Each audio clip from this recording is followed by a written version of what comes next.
Hi friends, how to cook சமையலில் இன்றைக்கி நம்ம பார்க்க போகிறது சிக்கனில் வடை. சிக்கன் வடை எப்படி செய்கிறதுன்னு பாருங்கள், எவ்வளோ அழகாக வந்திருக்குன்னு. வாங்க ஃப்ரெண்ட்ஸ், அதுக்கு முன்னாடி நம்ம சேனலுக்குள்ளே போயிட்டு சப்ஸ்கிரைப் பண்ணாதவங்க சப்ஸ்கிரைப் பண்ணிக்கோங்க. கூடவே வரும் பெல் பட்டனையும் கிளிக் பண்ணிக்கோங்க. வாங்க ஃப்ரெண்ட்ஸ், இப்போ சிக்கன் வடையை நம்ம எப்படி செய்கிறதுன்னு பார்க்கலாம். நான் இன்றைக்கி 100 கிராம்ஸ் சிக்கன் எடுத்திருக்கேன் ஃப்ரெண்ட்ஸ். ஒரு பாத்திரத்தில் ஃபஸ்ட்டு சிக்கனை போட்டுக்கலாம். சிக்கனை போட்டு கூடவே மஞ்சத்தூளை சேர்த்துக்கோங்க. கொஞ்சமாக மஞ்சள் பொடியை போட்டுட்டு கொஞ்சமாக தேவையான அளவு தண்ணி ஊற்றிக்கோங்க, அது வேகிறதுக்காக. இஞ்சி பூண்டு பேஸ்ட் கொஞ்சம் போட்டு நல்லா கலந்து விட்டுருங்க. நல்லா கலந்து விட்டுட்டு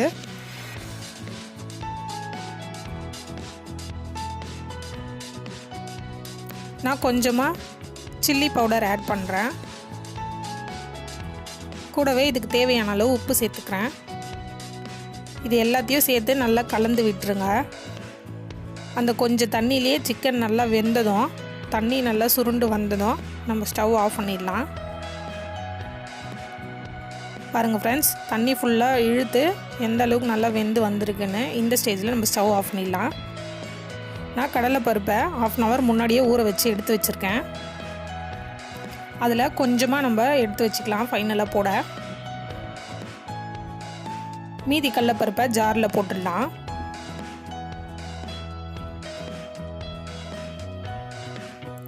கொஞ்சமாக சோம்பு ஆட் பண்ணுறேன்.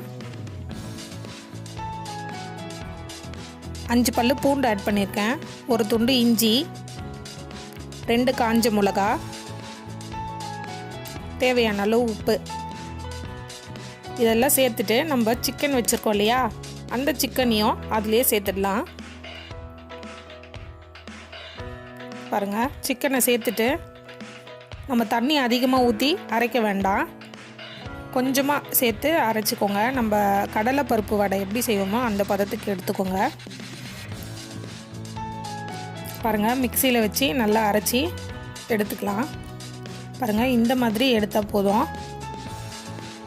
ஒரு பவுலில் அதை ட்ரான்ஸ்ஃபர் பண்ணிடலாம். மாற்றிட்டு இப்போ நம்ம பொடியாக நறுக்கி வச்ச வெங்காயத்தை அதில் சேர்த்துக்கலாம். இந்த கொத்தமல்லியை சேர்த்துக்கலாம். கருவேப்பிலை சேர்த்துக்கலாம். பச்சை மிளகாய் சேர்த்துக்கலாம்.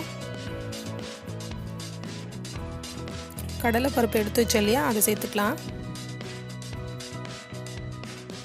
நான் இப்போது 1 ஸ்பூன் ரவை ஆட் பண்ணுறேன், ஏன்னா நல்லா மொறுமொறுன்னு கிறிஸ்பியாக வரும், அதுக்காக.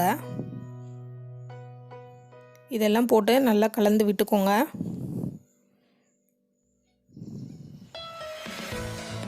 நல்லா பிசைஞ்சிட்டு இப்போ நம்ம மாவு ரெடி ஆயிடுச்சு.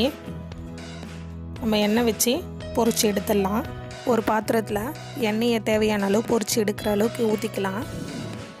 ஊற்றிட்டு நம்ம வடை மாவை கையில் அழகாக நல்லா வடை ஷேப்பில் தட்டி போட்டுக்கலாம். பாருங்கள், இந்த மாதிரி ஷேப்பில் தட்டி போட்டுக்கோங்க.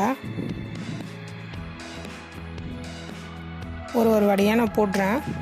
ஃப்ரெண்ட்ஸ், அதுக்குள்ளே நம்ம சேனலை சப்ஸ்கிரைப்டு பண்ணலைன்னா சப்ஸ்கிரைப்டு பண்ணிவிடுங்க. கூடவே வரும் பெல் பட்டனையும் கிளிக் பண்ணிவிடுங்க. வடையை போட்ட உடனே திருப்ப வேண்டாம், கொஞ்ச நேரம் கழித்து பொறுமையாக திருப்பி விட்டுக்கோங்க. பாருங்கள் எவ்வளோ அழகாக வருதுன்னு.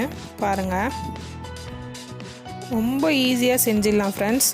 நல்ல காரசாரமாக, நல்ல ஸ்பைஸியாக, நல்ல மொறுன்னு நம்ம சிக்கன் வடை ரெடி ஆயிடுச்சு. பாருங்கள் எவ்வளோ அழகாக வந்திருக்குன்னு. நீங்களும் வீட்டில் ட்ரை பண்ணி பாருங்கள் ஃப்ரெண்ட்ஸ். சிக்கன் வடை ரொம்ப டேஸ்டியாக வரும். ஷேர் பண்ணுங்கள், லைக் பண்ணுங்கள், கமெண்ட்ஸ் பண்ணுங்கள். நம்ம சேனலில் வரும் ரெசிபிக்குள்ளே நீங்கள் பார்க்கலன்னா கீழே வரும் வீடியோக்குள்ளே கிளிக் பண்ணிங்கன்னா நம்ம ரெசிபி வரும், பாருங்கள். ஷேர் பண்ணுங்கள், சப்ஸ்கிரிப்ஷனும் பண்ணிவிடுங்க.